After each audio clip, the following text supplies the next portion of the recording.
Whispers beneath the water. The wind carried secrets that wrapped around me like an old, familiar scent, one that made my skin prickle with unease each night.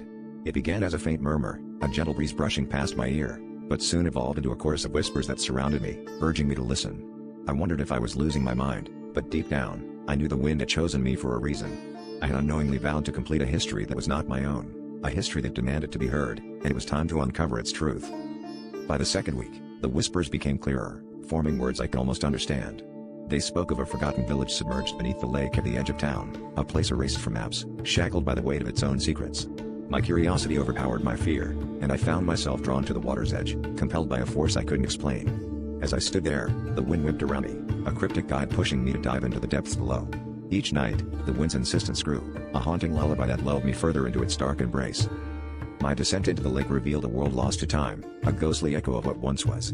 Sunken houses lined the lakebed, their windows like hollow eyes staring back at me. The whispers became screams of anguish, stories of betrayal and sorrow that chilled me to the core. I realized I was reliving the tragedies of those who had been silenced, their voices carried by the wind through generations. It was then that I understood my purpose, to give them the justice they were denied, to ensure their stories would not fade into oblivion. The final night, as the wind howled like a banshee, I uncovered the last piece of the puzzle, a diary sealed in a rusted box beneath the lake's surface. As I read its pages, the wind's whispers turned into a deafening roar, a cacophony of voices that filled my mind. The diary detailed a betrayal so deep, a sacrifice so great, that it bound me to this place forever. The wind's whispers revealed my own bloodline's dark involvement, a legacy of guilt that I could never escape. As I emerged from the lake, gasping for air, I knew there was no turning back. The history I was destined to complete had become my own, and the whispers in the wind would never let me forget.